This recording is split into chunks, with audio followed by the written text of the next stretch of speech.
Good morning. We'll call the Board of County Commissioners meeting to get to order. My name is Cecil Pendergrass. I'm currently the Vice Chair. Unfortunately, Commissioner Wayne, our Chairman, cannot be here today. Please stand for the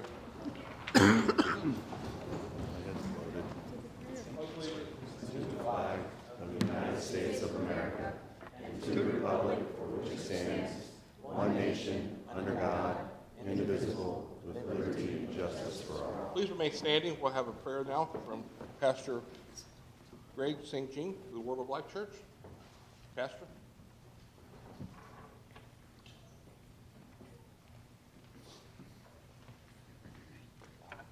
Good morning, all. Heavenly Father, in the name of your Son, Jesus, we come before you today, thanking you for being a great and loving, wonderful God and Father. We invite your presence here as we discuss very important matters. We ask that you guide our thoughts and our minds and our words with wisdom, and grant us the ability and the strength to make decisions that will honor you. We thank you and we bless you. In the name of your Son, Jesus, we pray. Amen. Thank you. Please be seated.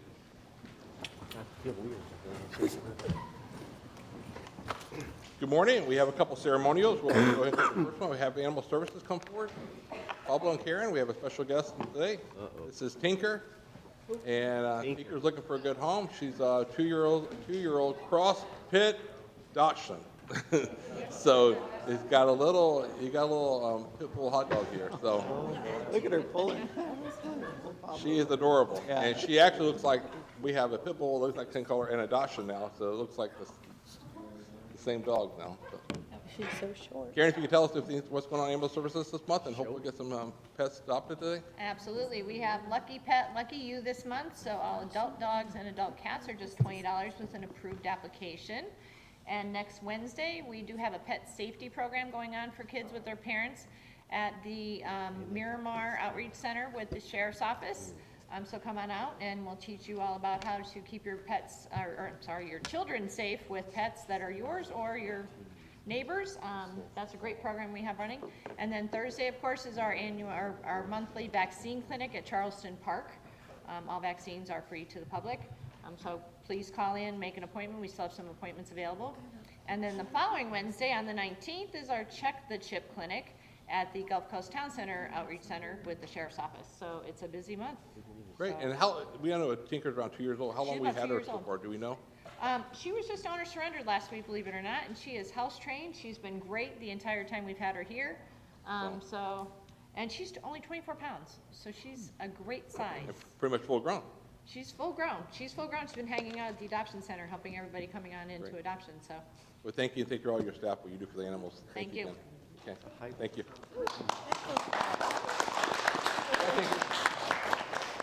Next, Commissioner Hammond. Thank you, Mr. Chairman. I'd like to ask if anyone who's here from Lee Health would come to the podium, please. We're going to read a proclamation for National Nutrition Month. If you guys can just stand right at the podium, I'll read the proclamation into the record, and then we'll take a picture real quick, and then afterwards we'll have somebody say a few words. Good morning. I'm so glad you could join us this morning. Let me grab these. All right. Let's see. Whereas, I'll read the proclamation into the record. It goes as follows. Whereas, food is the substance by which life is sustained. The type, quality, and amount of food that individuals consume each day plays a vital role in their overall health. And whereas there is a need for continuing nutrition education and a wide-scale effort to enhance healthy eating practices, and whereas National Nutrition Month is an annual nutrition education and information campaign created by the Academy of Nutrition and Dietetics, and whereas the campaign celebrated each year during the month of March focuses attention on the importance of making informed choices in developing sound eating and physical activity habits. Now therefore be it resolved that the Board of County Commissioners of Lee County, Florida proclaims the month of March as National Nutrition Month in Lee County, Florida, and encourages all citizens to join the campaign and become concerned about their nutrition and the nutrition of others in the hope of achieving optimum health for both today and tomorrow. It's duly executed this 4th day of March by our chairman, the Honorable Kevin Ruane.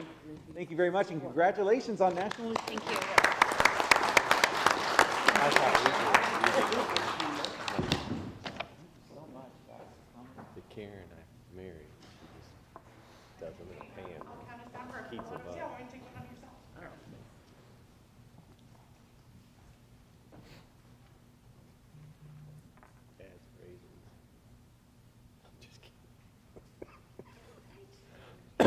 And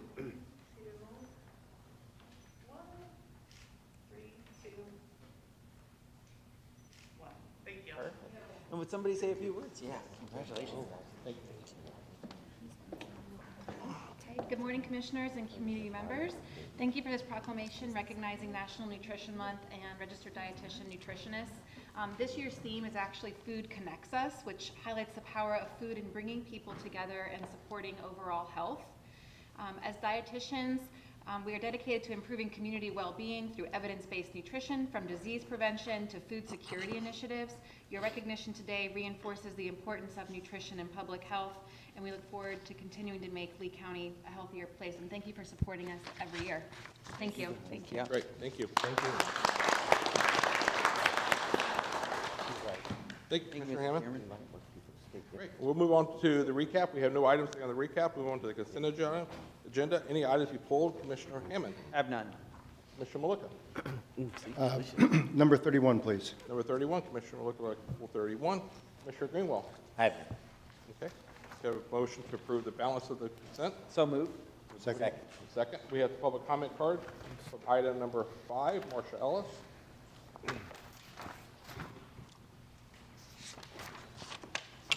Good morning, Marcia Ellis for the record. I'm speaking on item number 5, which is to direct to public hearing the amendment to Corkscrew Grove Development Agreement.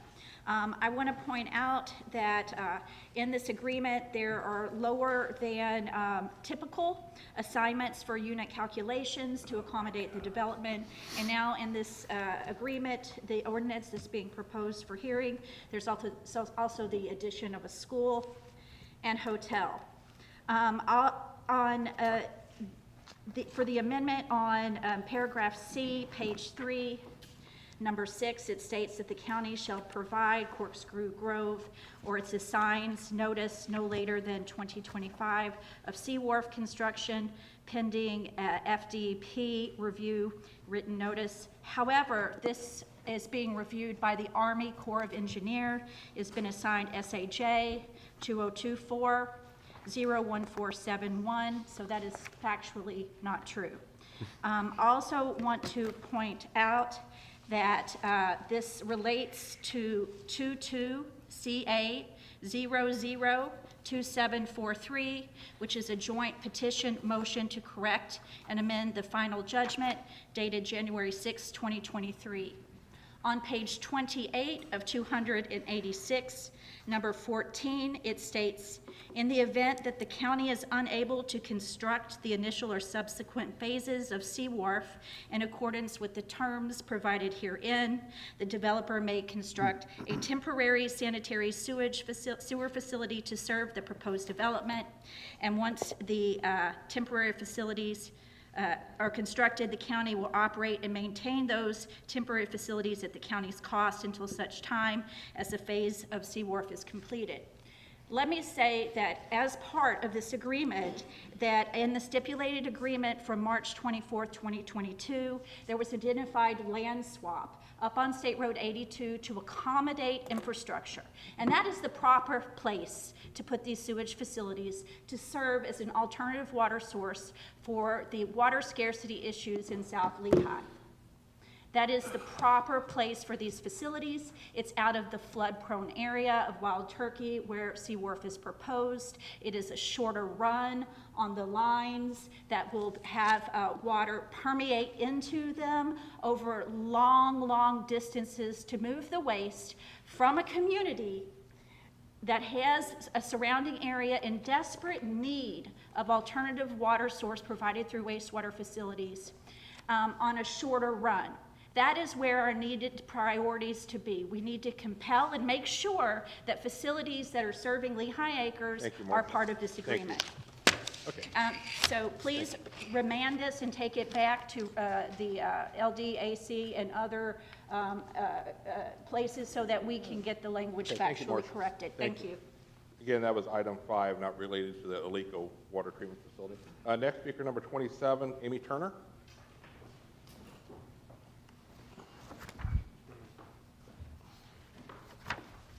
Good morning, Amy. Good morning.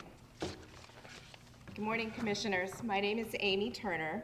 I'm the Executive Director of the Sally J. Pimentel Deaf and Hard of Hearing Center. I'm here today to personally and professionally thank you for your consideration to approve this transportation match funding for our agency. This funding is allowing us to purchase and operate a vehicle to serve the deaf residents of Lee County. And I want to tell you about two of them. Anthony, a deaf-blind senior, has spent years feeling isolated with no access to get to our programs and services, with tactile interpreters that could support him. With this new van, we'll now be able to pick up Anthony and others like him, ensuring that they receive the care, social interaction, and resources that they need to live fuller lives. There's also Isabella, a 14-year-old deaf student here in Lee County, whose parents struggle to balance work while making sure that she has access to the right programs. Because of this new van, our deaf after-school youth program will continue to grow, giving children like Isabella a place to learn independent living skills, job coaching, and even driver's education, all being taught in sign language. Can you imagine teaching someone to drive in sign language? Now her parents can remain at work knowing she's in a safe and supportive environment, surrounded by people who can understand and meet her needs. These are just two examples, but they represent so many others who will be benefiting from this transportation funding. So your decision today is not just about a vehicle. It's about removing barriers for deaf individuals and giving them access to education, independence, and essential services. And if you didn't know, we are the only deaf service center between Tampa and Miami, which is a huge responsibility of serving this deaf population. 95% of those that we do serve are here in Lee County, making that local access to programs and services critical. So today, on behalf of Anthony and Isabella and the many individuals whose lives you are impacting today, we sincerely thank you for your approval and also the MPO Selection Committee for their recommendation. Your leadership and your governance today is making a lasting difference, and I came here today because I wanted to tell you that I, on behalf of the center, am truly grateful for your support. Thank you. Great, thank you. Thank you, Amy. Nice to hear the positive comments, thank you. A lot of times the agenda items gets passed and nobody really sees what we're doing county-wide and how we're working with partner results and human services, so thank you. Thank you. Thanks for what you do. No other cards for the consent balance? Was anyone else like to speak on the consent? Close public comment. Come to the board. We had a motion and a second. Any objection? No objection. Motion carries. We have number 31, Commissioner Wilka. So I don't have a particular objection to this item, but I wanted to ask the DOT to explain the $4 million upgrade opportunity before us for the tolling computer system, please. Yeah, good morning, Commissioners. Rob Price with DOT. This item has been factored in our CIP for 5 years now. We're excited to go ahead and move forward and deliver it. We haven't upgraded our electronic tolling system since 1997. The lane control software and computers that handle, that kind of read the vehicles as they go through, haven't been upgraded since 2012. So we've got 13-year-old equipment out there. Computers these days, we know they aren't like they need to be. So we need to upgrade the system to stay consistent with SunPass, the FDOT system that they're using. If we don't move forward with these upgrades, we would be in jeopardy of losing our interoperability. So our toll facilities would not be able to read the SunPass transponders potentially, and it would cause additional work and a lot of extra effort for us to not charge the administrative fee to the SunPass customers. So it's not broken right now, but this is a proactive measure to tie into the new system for the rest of the state to be on par with those systems then? Correct. It's aging now. FDOT started upgrading their systems throughout the state in 2017. Okay. So with this $4 million investment now, I can appreciate the why. We're talking about rebuilding the bridges soon, right? We just made that motion last month. Are we doing anything now that we'll have to undo and redo, or is this just all software, computer work that won't be affected by construction to have to be removed and replaced? That's a good question. A lot of this is back office technology. We're going to reuse the equipment that we can on the Cape Bridge, on the new. From this $4 million? Yes, sir. We'll reuse what we can. What we can't, we'll bring forward. I don't know the exact number of the exact amount of how much of it we can reuse, but we are designing it to use as much of the equipment as possible. Okay, so since we're just making a new purchase, if we just would please look at that to see what we can do Absolutely. to minimize those impacts, to have to pay for something twice. You know, nobody wants to buy it and then take it out and pay for it over again. Absolutely. That makes So perfect if we could sense. just, if we could just ask staff to look at those opportunities to make sure we use as much percentage as we can, I would appreciate it. You got it. If I could.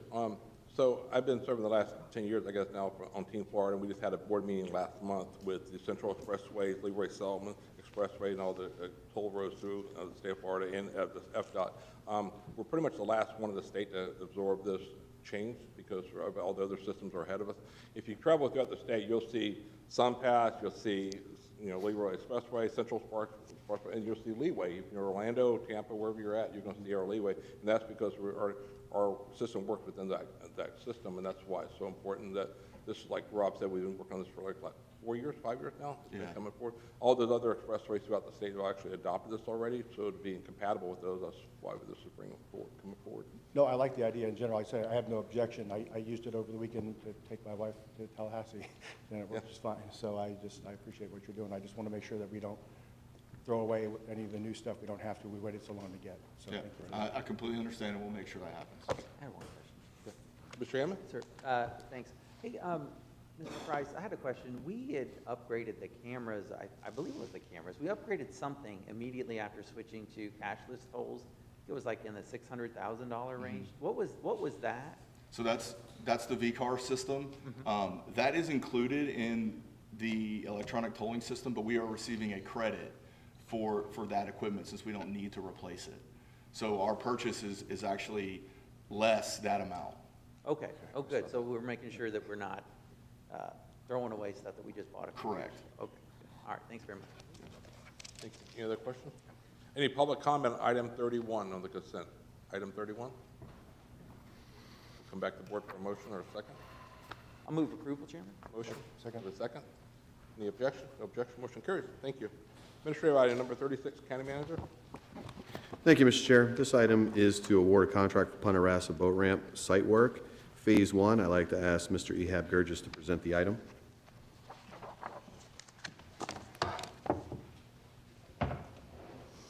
Good morning. Ehab Gurgis with Construction Management. This item is to approve a contract with Ajax Paving in the amount of $1,623,586, and this for Phase 1, Punta Rassa Boat Ramp. That scope of work will include all the underground utilities, and a notice to proceed will be issued in the coming couple of weeks. All the underground utilities will be installed, and the paving will happen during the month of July by FDOT, and then we will come back after this to finish the scope for that Phase 1, which will be striping, wheel stops, and parking signs. That slide shows the amount of underground utilities we are going to add. It's fire line, water lines, and sewer lines, and drainage pipes. Also, I would like to mention that the Department of Natural Resources is working right now to dredge the boat ramp itself. They will be done with that north part next week, and then they are moving to the south part, and the boat ramp will be ready as well by the time we're ready to open the boat ramp and the whole site. And I'm available for any questions. Any questions? Could we just go back to that other slide real quick? I Sure. thought it had the date on it. So we're shooting for August to September of this year for the facility to open back up to the public. Correct. Would it be fully open at that point, or is there still going to be work that'll need to be done? It will be fully open, and the Phase 2, which will include the Phase 2 will be repairing these boat docks, the north, the middle, the south. We are putting this out for bid on Friday, and we are planning to have the Phase 2 done in the same time Phase 1 is. Oh, good. Yeah. So we hope that by August, we will have phase 1 and 2 done, and everything is completely functional. Thank you. Thank you. Any other questions? No, I just wanted to thank staff.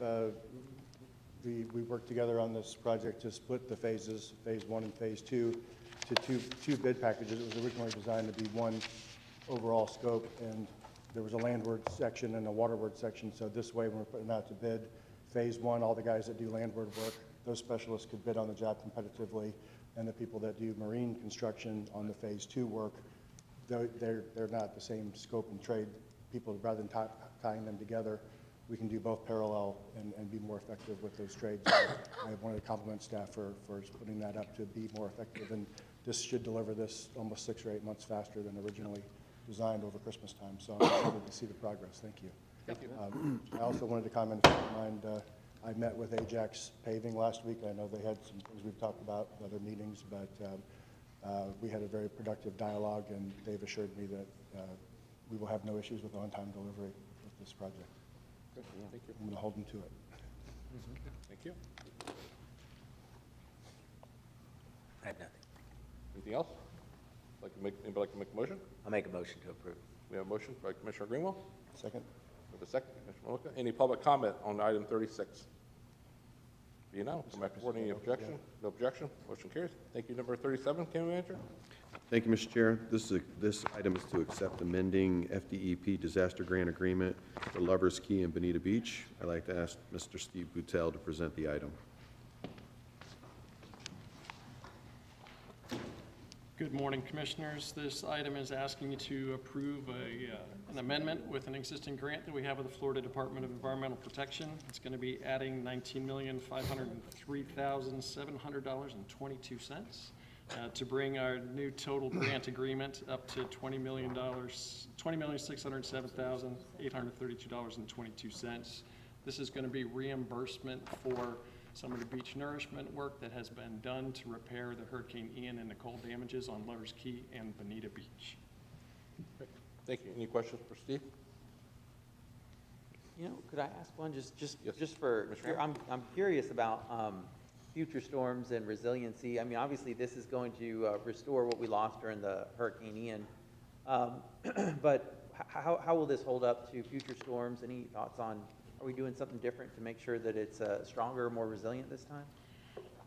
So we have done a couple things differently in our engineering and design phase of this, and amended in the last permit an extension that made it slightly higher and wider. That is something that really factors in from historic sea level changes more than anything else. The other thing that will be coming on top of this that will help is a more resilient dune planting design that will be implemented separately. Dredgers aren't really very good at planting plants, so we do that separately. Sure. And that is something, again, that we have grant funding to offset those costs, but that's one of the things historically that's been shown to really improve the resilience is having a robust dune. So we have increased the size and density of the plants that we'll be anticipating coming in there this summer. Good deal.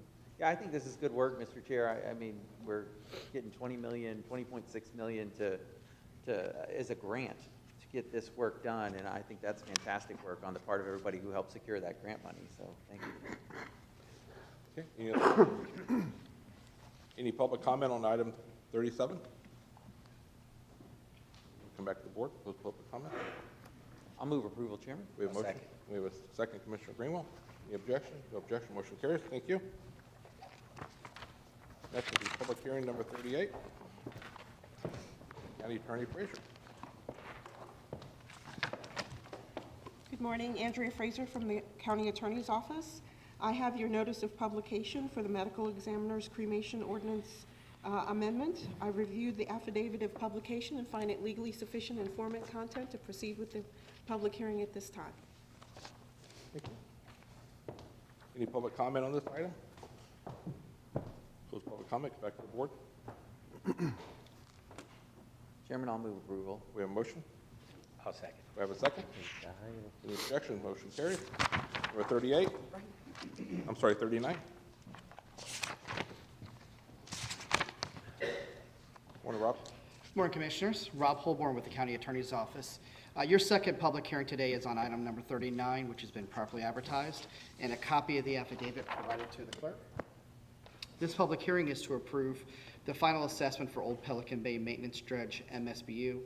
The total project cost was $731,306, but staff was successful in obtaining FEMA and state funding, which reduced the amount property owners needed to pay by $294,525.50. Thus, after prior assessment collections, the balance is now $4,536.09 for each unit. Staff is available for any questions you all may have. Any questions? Okay, any public comment, on item 39? Do not have any? Come back to the board for a motion. I make a motion. Commissioner Greenwell, Second? second Commissioner Hammond. Any objection? No objection, motion carries. Thank you. We all know walk on carryovers. We go to Commissioner items. Commissioner Hammond.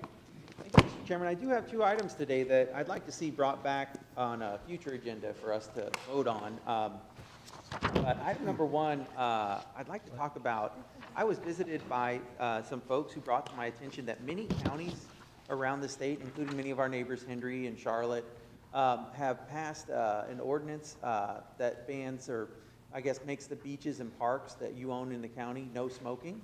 And you know, it seems like it's something that the state legislature gave counties the ability to make their parks and beaches no smoking a couple of years ago. And as we've seen, several of the 67 counties throughout the state have now adopted it. Locally within Lee County, the city of Fort Myers has adopted a no smoking policy at their city-owned parks. And so my thought was, you know, could we bring this policy back on a future agenda? We could direct the staff today to research it, to look at what the model ordinance would be, the model ordinance that other counties are using, and then bring it back for our consideration on a future agenda. And we'll have a motion for that, correct? Yes. Okay, Yeah, so that would be my motion, right? thank you. I'll second that. Okay, thank you. Thanks. Any public comment on this item? I'll comment on that. Thank you. Marcia Ellis for the record.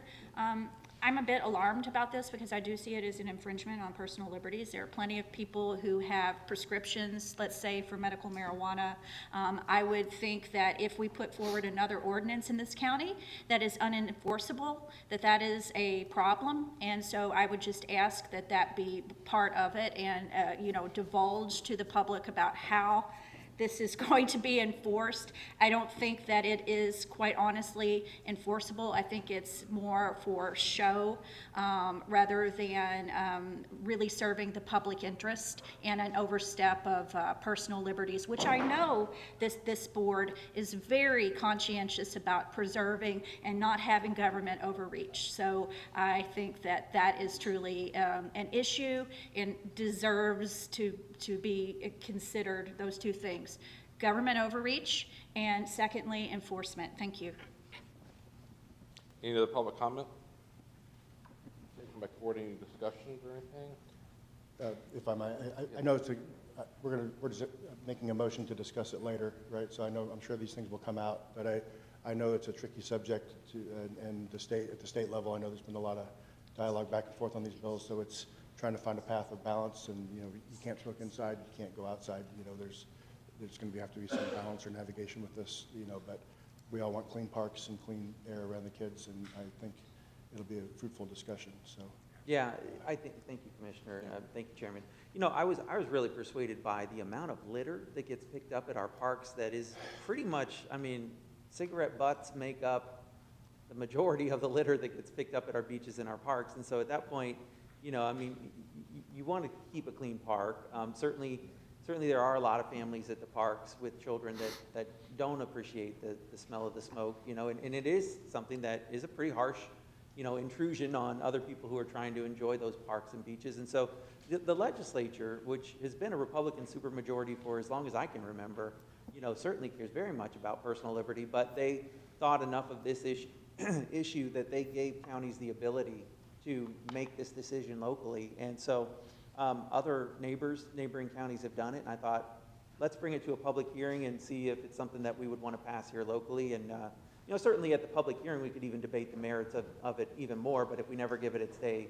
in court, you know, then obviously it doesn't get a chance to get an up or down vote. I think it's a great issue. I had a group come to see me as a new commissioner and discuss this issue, and I was personally really surprised at the amount of trash and litter, and, you know, that's rather offensive, you know, for people to deal with, and I think it's a good discussion to be had, so thank you. And I take also, like you said, Commissioner, it brings attention to the issues, and it gives us a chance to dive in a little bit and see if it's what's the right thing to do. So I think it's a great thing to move forward. Thank you.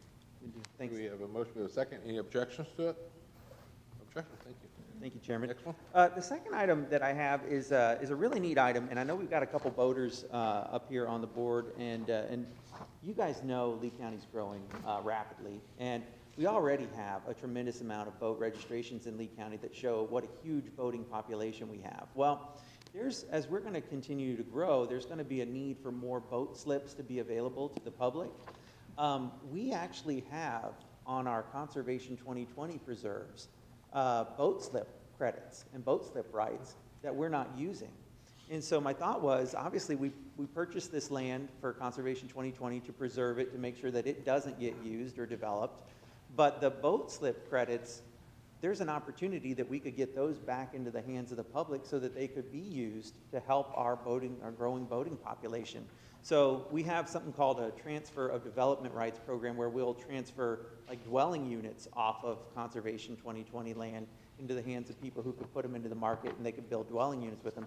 My thought is, let's direct staff to investigate and then bring back for future approval the creation of a boat slip transfer, a boat slip right transfer program, where people who are looking to build a marina or something that would allow more boat slips to the public could reach out to the county and purchase our boat slips from us, and then that boat slip money that we get purchased from Conservation 2020 properties could go into the management fund for 2020 and help us pay to keep those preserves up and in good shape. And then obviously then the public would benefit, because these boat slips wouldn't be just unused, they'd be back in production. Chairman, if I may, thank you for bringing this up. My district out there is so much up the river, and we have a real need out there for access to the river. So getting more access to our river in, basically North Fort Myers and up through Alva area, there's not much. There's not much parking in those boat slip areas. There's no question there's a major need out there for that. So this may drive some private developers into, like you said, purchasing that and getting that done out on the river. I think it's a great idea. So, again, forgive me, you have a lot more experience with the mechanics of these processes than I do at this time, but I'm open to the idea. My only question is, I'm certainly pro boat ramp and boat slip and public access to boat ramps. Would there be an opportunity with the study of 2020 to look at both what is available and where it is, to see if a portion of those credits might be better off to be retained, that we could actually maybe build a boat ramp where we don't have one right now? If we had a park access, so to speak, that we maybe could upgrade a facility to put more points of access before we give them all the way to a pool without, like, I want to offer some, if I'm saying that in a way that makes sense. Commissioner, I think that makes a ton of sense. I think, obviously, today, if we direct staff to investigate this idea, they could go ahead and get an inventory of what do we have available. And then, I'll give you an example. We just purchased this nice piece of land for preserve off of Moody River. Man, I think it might have over 100 boat slip credits on it. And we're probably not going to put 100 boat slips in there no matter what, even on our best day. And so, if we decide we want to keep 10 of them and then sell 90 of them, at least those 90 won't go completely unused or won't just die on the vine being attached to a preserve property. They can go back to somewhere where the public could use them, or the development community could use them, so that boaters could ultimately have the access to the water that they're looking for. And so I think that's a fantastic idea and a great way to start. You get the inventory of what you have, you look at how much you might want to use on the different preserves, and then you think about what you could actually surplus, put on the market in surplus. Exactly. But not give it all. I don't want to just all away to the. Exactly. So I think it's a great way to Moody River. Motion to direct staff would be the county manager's office, and work with the county attorney, because I'm thinking historic, I know years ago this came up, and I think some of the property, like in North Mars, for example, one of the reasons we didn't move forward, we thought maybe that land might be in the future used for 2020 boat slips with public access. Weren't sure with that, but it came up before because I think somebody wanted to buy some extra boat slip credits somewhere in the county. And I can't remember if it was actually on the agenda, what we did, but I know that historically there's some work being done years ago on that. So as we move forward, I'm sure staff will find that and bring it back. Otherwise, it'd be a great idea to bring it forward. We have more access to voting. So years ago, we had talked about it, but I can't remember. It was a We agenda item also or not, get, so. Chairman, if I may, I would also like to know, we have a lot of 2020 land that is on the river. Some of that has pretty decent access from the road to build boat ramps. So one of the questions I would love to know is, on those 2020 lands, do we have any appetite at all to look at maybe putting boat ramps, county boat ramps on those areas down the river? And the reason I'm asking that is, I know of several pieces that go down the river right there that would make a lot of sense on Orange River as well as the Clusatchee River. So can we also ask to get some information on that to see if that's something we would entertain? I know when you bring up 2020, everybody screams, but the reality of it is it's land that we purchased to preserve, but it's also land that maybe the humans can benefit from it. Public benefit, yes. Some of the popularity of I- 2020 is like the 6 Mile Cypress Slough. We have public access. We have a parking lot there. We have restrooms and the boardwalk. So you have access and use of the property. That's the best part of 2020, getting people out to use the property. So that's a great idea too. I would love to get more information on us being able to have the ability to do that. Can we include that in your motion? So, yeah, let me take a stab at creating the motion, and Dave, maybe you can help me out too, based on the conversation you've heard. But, the motion would be to direct staff to investigate, first of all, how many boat slip credits we have available because of the 2020 property that we own, and then come back to us with options to look at how many we might use for public access from our 2020 preserves, and then also options for creating a transfer program that would allow us to transfer surplus boat slip credits back to the private market, and then obviously include in that as well the idea that the money we would make off of that could go to fund management at these 2020 preserves so that we can keep them up. Because some of the 2020 preserves, we do have to do environmental mitigation and rehabilitation on, and I think it'd be great if they could fund themselves. That's the Did I motion. cover everything that everybody was looking for? Okay. That's my think- motion. County Manager? I'm not sure what the development I is. think we would also need to include the provision for 2020 properties to look along the river for potential boat ramp opportunities. Accessible. Right. Okay, so I'll include that in my motion as well. And I'll second it. Commissioner Green, a second? Okay. Any public comment on this action? Yes, thank you. Marcia Ellis for the record. I am a member of Eyes on Conservation 2020, but I am speaking from as a member of the public on this issue. First of all, I will remind commissioners the intent of Conservation 2020, and it was approved by the public the last time it came up at well over 80%.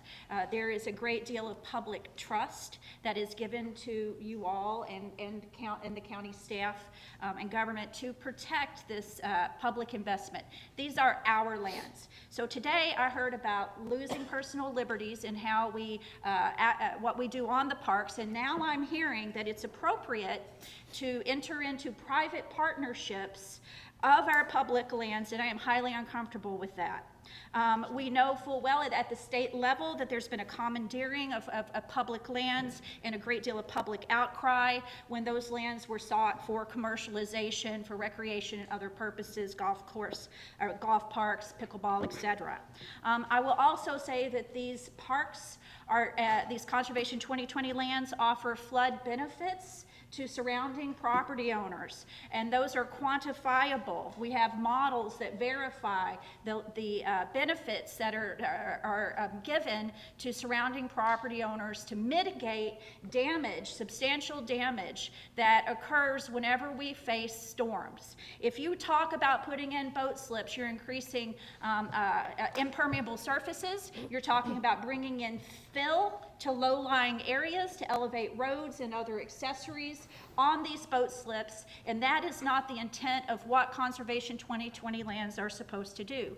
You receive credits, and the highest credits that you are given are for preservation of lands in the coastal high hazard, in the special flood area.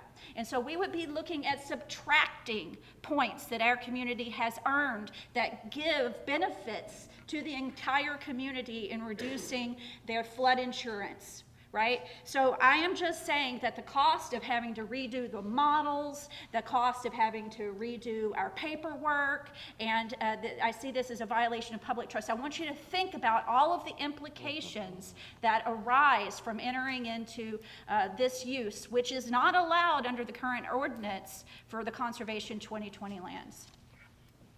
Thank you. Any other public comment? Okay, come back to the board for any other discussion. Chairman, if I may, I think there just might have been a misunderstanding, that's all, in course there what the speaker heard and what we talked about. But I think it's a good idea. I'd hate to see for surplus unused slip credits that could be helping to support our growing boating population just kind of die right there on 2020 property. Love to see them return back to public use. Great, thank you. Okay. I agree. Any objections to the motion? No objection, motion carried. Okay, great. Thank you, Thanks, Commissioner Hammond. Chairman. That concludes my items. Great, thank you. Commissioner Malika, do you have a commissioner item? I do not. Commissioner Greenwell? I do not. Okay, we'll come back to our committee appointments. Next, Commissioner Hammond. I have Committee appointments. no appointments today, Chairman. Okay, I have a few here. So I have reappointment of Carl Baxter to the Affordable Housing, Jill Morrissey of Affordable Housing, Terry Kinsley of Whiskey Creek Club Estates, and Richard Peacock, which is Cole Peacock, to Whiskey Creek Club Estates. So moved. A motion and a second. Any public comment? No public comment. Objections? No objection. Motion carried. Commissioner Malika? I have no appointments. Commissioner Greenwell? I have none. Oh, okay. County Manager items. Dave? Thank you, Mr. Chair. We have one item, and I'd like to ask Mr. Salyer to present that item. Thank you. Good morning, Commissioners. 4 months ago, this board submitted to the HUD Secretary a waiver request to allow more flexibility with the CDBG-DR allocation from Hurricane Ian, specifically flexibility to do projects in heavily impacted areas of the county that don't meet low moderate income thresholds by census tract. So what we're talking about is the ability to undertake infrastructure projects in particular that will benefit all income categories. However, they're physically located in a census tract that doesn't meet the quote-unquote LMI threshold. So it's been 4 months since you've submitted that waiver request. We had expected to hear in February, and we have not. So we're requesting that the board send a follow-up letter to the new HUD Secretary, recently appointed by the new administration, asking that they expedite this request so that you can get all of these monies allocated and on the street. Great. Thank you. Do you need a motion for that, or just consensus? Yes, sir. If you would authorize the chair to send the letter, that'd be great. Okay. So moved. We have a motion with Commissioner Hammond. Second. Second, Commissioner Malika. Any public comment on that action? Come back to the board. Any objection? No objection. Thank you. You get your approval. Great. Thank you. Thank you, Mr. Chair. We have no further items. I just want to say thank you to all your staff. We actually have a picture of the Ag Expo up here in the spring. We all had that kicked off last week. If you've been out a chance to get out there, thank you to all the county staff that's making this a very successful event for Lee County again. So great job. Thank you. Thank you. Assistant County Manager Jacob. No, sir. We're good. No item. Okay. Moving on, we'll go right into public comment. At first, we have the public comment card. If you have 3 minutes to speak, the lights will turn yellow and red when your time's up. The first speaker is Gary Cross. And after Gary, we have Laura Hanna. I'm sorry, Larry Hanna. Couldn't see it first. Good morning, Commissioners. I'm Gary Cross, Executive Director of the Boca Grande Chamber of Commerce. I wanted to discuss with you an issue that was brought up last meeting about the parking out on Boca Grande and removing parking from Gilcrest. We submitted a letter a while back. I'd like to read that to you guys. Thank you. The mission of the Boca Grande Area Chamber of Commerce is to foster development and prosperity of its members, businesses, and economic growth on the Boca Grande area. We appreciate Lee County Commissioners' attention to the parking in Boca Grande, and we understand there's no perfect answer to this issue. However, the Chamber's official position is limiting any parking spaces near downtown community would adversely affect commerce in the area. The Boca Grande Chamber of Commerce puts extreme value on every parking place within walking distance of downtown community merchants and restaurants. Thank you for considering our input. We are certainly available for future discussion and would be happy to speak with representatives as appropriate. The other thing we wanted to push is seeing if we could get the commissioners, whether we did a public hearing or they came to the island and discussed with the business district. There's a lot of concerns with the brought up 2-hour limitation on parking downtown, and as well as Gilchrist not being open to people park and walk downtown. It is a small island, and I know Commissioner Ruan has done a lot of work on barrier islands, but every island is different, and we have adapted to the way our parking is out there, and there's not an issue. It seems that we have parking locations that are not open from the storm. Until those are fixed, I don't believe that we can make any decision directly on how to resolve that problem. There's 80 parking spots on the end of 5th Street. The state park down the south end is open. Pardon me, I just lost my spot here. The business district, they're down there 7 days a week. They have a great perspective on the parking downtown, and I feel that their opinion should be heard and could offer a lot of insight and help you guys with your decision. That is all I have. Thank you so much. Great, thank you for coming down, Gary. And next will be Larry Hanna, Boca Grande. Thank you, Commissioners. My name's Larry Hanna. I'm here representing the community of Boca Grande, with the exception of the Gasparilla Inn and the residents on the Gilchrist median that live adjacent to it. The Boca Grande Disaster Fund was created for the purpose of getting our businesses back into business, and we did that by raising $3.6 million after Ian, as well as Milton and Helene. So the total that we've raised is about $6.2 million, and all that money has been expended. There's no operating expenses at all. It all goes to the community. And $400,000 of it went to the Lee County for basketball at the community center.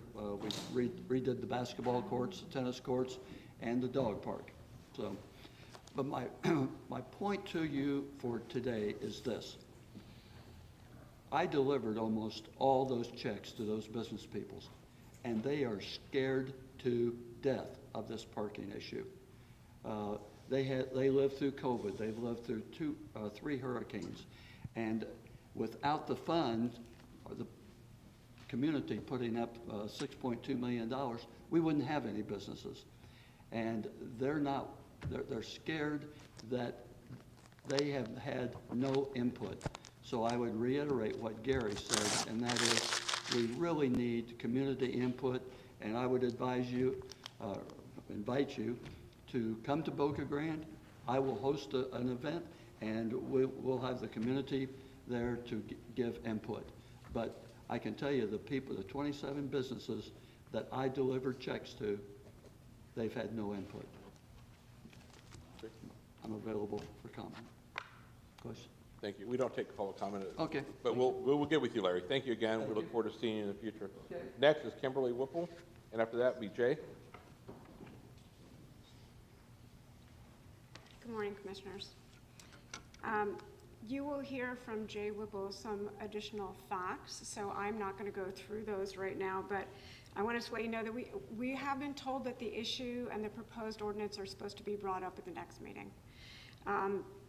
As has been said before, we as stakeholders have not had the ability to give full input and hearing about what goes on Boca Grande and the parking issues that we deal with every single day.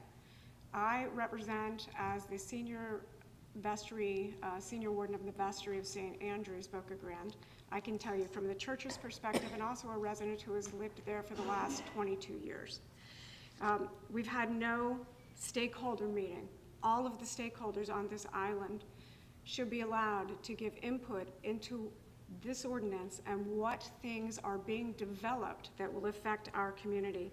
Allowing us to have that presentation and that hearing before the commissioners or those people who are making the decisions on these ordinances should not be a hardship. It should be something that is welcomed, and we invite you all to come out to Boca to hear from all of the stakeholders and to listen to us before any decision is made as to what is actually needed. You all need the facts that are going into this. The constituencies that live and breathe these issues every single day are the ones that need to be able to give input to you and to those people that are drafting these ordinances. We have no idea what studies, what facts, what information, what meetings, anything that has gone into or that will go into determining what is needed on this island. We don't know what's being used. This ordinance needs to be determined on the facts based on what life is actually, what actually occurs on Boca Grande, and with that understanding, and to be able to give that input for what is going to affect the lives of us who live and breathe and work and worship on this island should be done before anything is rushed through. This is a big decision. It is also, it seems to be a bad time. Right now, we're in a perfect storm of parking issues on the island because of what you will hear about parking being closed. The state park, 2 of the nearby beaches are closed. We have closed down public parking lots on the island because of construction that is being done at the community center, at the health clinic will be coming online. The churches have been providing space for public events that happen normally on the island, such as lectures from the community center. And I know my time is up, but I would just simply ask that you please allow us and afford us the opportunity to give you the feedbacks and the facts and the understanding needed. Thank you. Next would be Jay.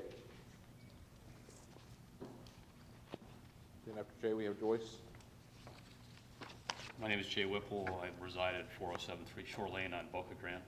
Good morning, Commissioners. Why do you keep making me follow her? This is not fair. I'm here to sort of reply to the last meeting. I was not as well prepared as I think I am this time, but I heard a lot of representations last meeting that I wanted to go and investigate, and I wanted to try and figure out what was reality and what was rhetoric. And I wanted to give some background on what's going on the parking pressure that we're seeing on Boca Grande. Currently, the beaches in Englewood and Venice are closed. They're not available to the public, so we're getting extra pressure coming onto the island. But ironically, we're not actually seeing that much more traffic coming on the island, so we're still seeing about the same number of beachcombers coming in. I wanted to investigate the allegation that it's a parking problem all day, every day.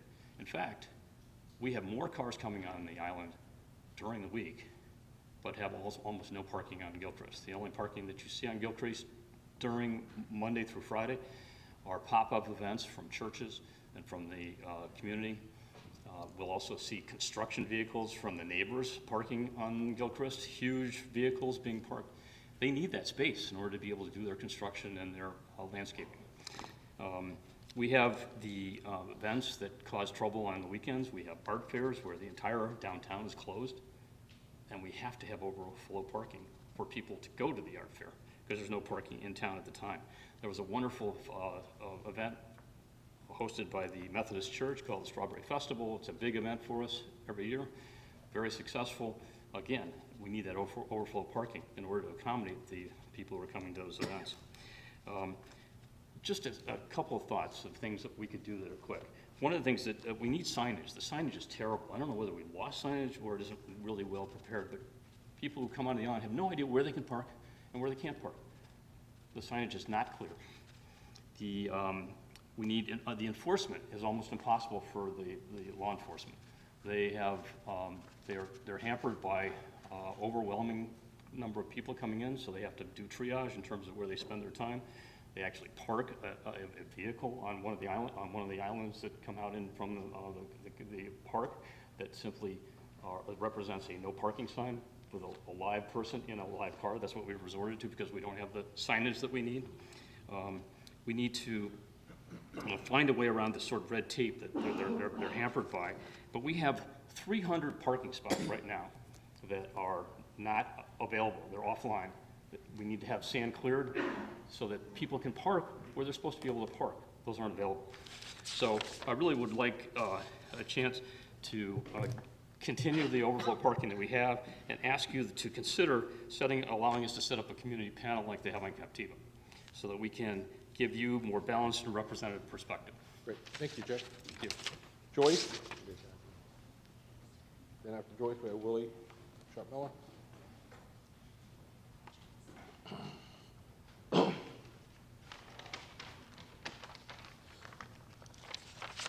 Good morning. My name is Joyce Campana, and I'm a resident of District 2. During the planning workshop on February 2nd, some issues were discussed, including identifying additional sources of revenue, streamlining the permit process to expedite collecting property taxes on new properties, bundling projects for borrowing, increasing the sales tax to fund the Civic Center renovations, and increasing the use of toll roads. Major discussion centered on shifting parts of the sheriff's budget from the general fund to the separate line on the tax bill for municipal service taxing units. The cost of an allocation study and time required implementing this change will be presented to the board at a later date. Commissioners said this change would help taxpayers clearly see the costs attributable to the Sheriff's Department and would not be subject to the cap of 10 mills. This change may not be effective, but it is worth exploring. Before proceeding with any new fees costing citizens more money, there should be public discussion, and I'm sure you will proceed to do that. During the workshop, commissioners stated they were still dealing with hurricane issues and did not have as much time as they had wished when dealing with the 24-25 budget. It was also stated that no citizens commented on the budget during the public hearing. Please let me refresh your memories. On September 1, 2024, at the first public hearing on the proposed 2025 budget, that evening I questioned the cost of a 6% pay increase and the increases in the sheriff and clerk budgets, both of which are constitutional offices, I know. I concluded my comments by requesting you exercise more fiscal constraint and stop using reserves. Well, I have several suggestions you might want to consider for the upcoming year and budget process. For the 2025-26 budget issue or process, I suggest you issue guidelines that departments have less than a 5% increase over the current year with no pay increase in 2026, being that you already did 6% this year. And that you use less reserves and work more closely with constitutional offices. I know that will require a lot of good luck, but I think maybe we can do it.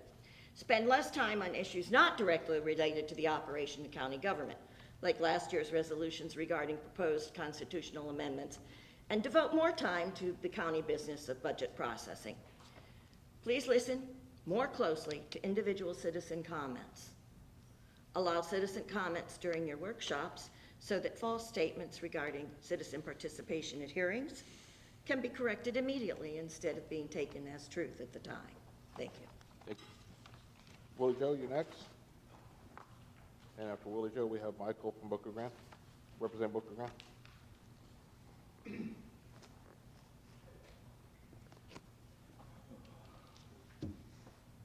As always, my concern is for people that are unhoused and the dangers to their health. We're in a rough neighborhood. Went to the city and I met finally the owner of the Board of Education building. So I will be texting him on, they got some plans and that. And I let our mayor know that I think that the Heritage Park would be an excellent youth hostel. It's not a homeless shelter. It's a business that would aid people doing day labor and things like that. But for the Suncoast area, over a year ago, we purchased it. We let everybody know that there was a piece of property out there that could be developed to aid the community center. So I'm looking to develop it, and it's already, if I died, it would be community center as part of owner or whatever kind of thing. I just need a trust that my daughter gets that kind of thing legally. They had the Lady Bird deed put up. So it's getting a shipping container out there. It's getting windows that are egress. You know, old trailers don't have that. So the basic permits, and I talked to Brian about talking to Mickey after the meeting and that, but to utilize that property for the best good of humanity, community, and Lee County. So I look for any consideration. It was hurricane ravaged, and I'm surprised that trailer's 1964 is still standing, but develop that property to the best use, and what can be put on it, being 49/100ths of an acre in the way of like a bunkhouse setting, housing, which would be, until people got into housing, they're not sleeping on the street, okay? So that's why I'm here today, and so I guess that's it for now. Thank you. Thank you. Next speaker will be Michael Witt, representing the Methodist Church.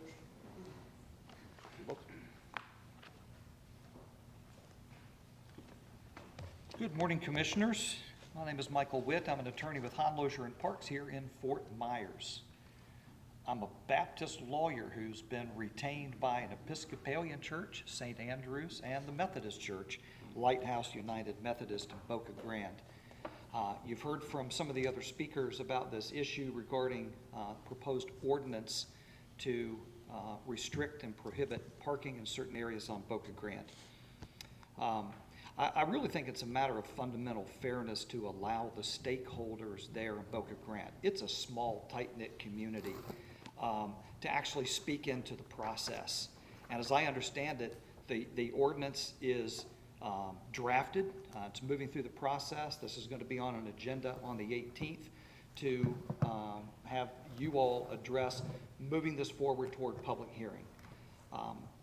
On behalf of my clients, we would like to be able to speak into that process now. I think you heard there's more questions than answers for the people on Boca Grande. Why? Why now? Why, as they're trying to recover from Hurricane Ian, Hurricane Milton, and other storms, is the county pushing this through right now with the speed with which it is moving through the process? There is a lack of information on what studies, what surveys, what information is backing this up. There's something that's driving this, and I think there's a whole nother side of the coin that the county needs to hear. So we'll be back on the 18th. I'll be standing here on the 18th, but we wanted to plant the seed with you now. Please, let's slow this down. Let's hit a pause button. And instead of having this go to public hearing on an ordinance that's drafted that nobody in Boca Grande really has seen, reviewed, or had the chance to speak into, that you can pause it, maybe direct staff and the county attorney's office to coordinate having a stakeholder meeting with the community in Boca Grande. Then we can speak into that process, and I think what's going to come before you all is going to be a better product to finally go to public hearing. So thank you, and we'll see you soon. Great, thank you. That's my last card. Is there any other public comment at this time?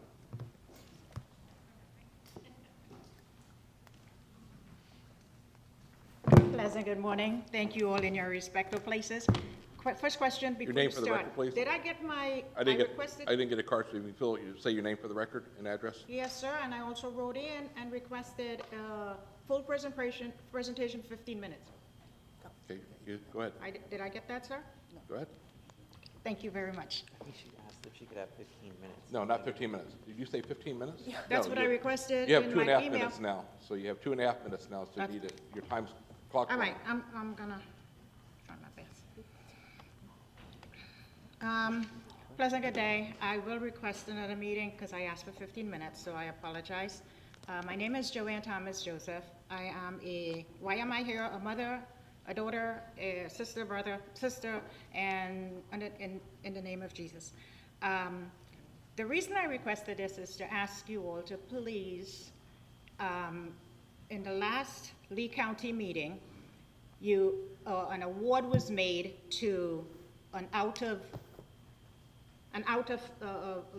non-local vendor for life scan services. My company, our company, is a life scan service provider approved by FDLE, FBI, and the state of Florida to do life scan services. I've been operating in Lee County as a business person, constituent, for more than 35 years, and Lee County initiated, board initiated a county ordinance 23 18 on providing contracts to local vendors as a priority. We are certified by the state of Florida for OSD as a minority business. The U.S. Department, the U.S. FAR under SBA, we have all the certification. We are considered a sole source provider under those credentials, and yet still we are not getting any work. The Lee County awarded, I hope not, I hope you all delayed it, I asked last time, to not award it to a non-local community, since we have service providers that have the ability to provide those services, and also because we generate revenue for the county. In 2002, we were able to we received the Congressional Black Caucus Award from the U.S. Congress. We also received a Governor's Award for doing services. Way back in 1997 was the first certification we received for doing business in Lee County. And yet still, Lee County is denying us services so that we can generate more and more revenue, billions of dollars. The Horizon Council, the wireless we all rejoin, our company initiated that. We sent a proposal to the Department of Commerce. And your time is up. Thank you, though. Thank could I please request another 15-minute meeting? No, thank you. Not today. 3 minutes, thank you. Thank you, sir. You can Have a blessed contact our day. county I manager's appreciate office if you have a legit business to go through that process. I didn't For hear that. procurement, you go through the county manager's office. Okay, thank you. Thank you. Any other public comment at this time? Okay, we'll come back to the board. County manager, we had some people come here from Boca Grande today, and obviously it was not on the agenda today. Can we give us an update where we are with that? Is it coming back on the agenda on the 18th? Yes, Commissioner, it will come back on the 18th as to direct a public hearing. It was what will come first, and then we will bring back the ordinance change at a public hearing. Is there a date going to be set for the public hearing of that date on the 18th? Correct. And it would be like 2 weeks later, a month later? I assume it would be 2 weeks after the 18th. Well, I'm asking this, we've had this discussion for many years here, and it's just, unfortunately, it keeps coming back. We need to make some changes, we need to make some improvements out there, but again, in the past, I've asked, we talk about publicly having a stakeholder meeting, having a meeting with staff out on, so it's not political, have staff present this to the community out there, even having a board meeting out on Boca Grande, logistically, I know it'd be kind of hard to do, but just so my colleagues understand, on the 18th, we maybe, maybe have that discussion. How do we inform the public, the community, which is, it's an hour and a half we drive, but how do we inform them so they don't feel like they're being heard? So something to think about in the next 2 weeks. Is that possible, staff? We've done it throughout the community. We've done it in Buckingham, we've done it in Lehigh, we've done it in Estero and Bonita. We've had community meetings with staff to present changes, right? Correct. And we have a community center out there. We can hold a meeting there, correct? Yes, we can. Okay. That's correct. Great, thank you. So that's a point we can discuss at the next meeting when this is discussed? Is that what you're It's asking? up to you guys unless you want to discuss something now. I'm just saying, we've discussed this for years, and, we've heard today from people, we're going to be talking about it again on the 18th. We'll be talking about it in the future a lot. So, something, if we're not presenting, we need to, have them welcome this, the changes, and understand why the changes are being taken place. And I think hearing both sides that will obviously help staff prepare that, so. Okay, great. I don't know how much we're allowed to talk about right now, so I support what you're discussing. Okay, so thank you. Anything else, County Manager? No. Okay, thank you. We'll adjourn. Thank you.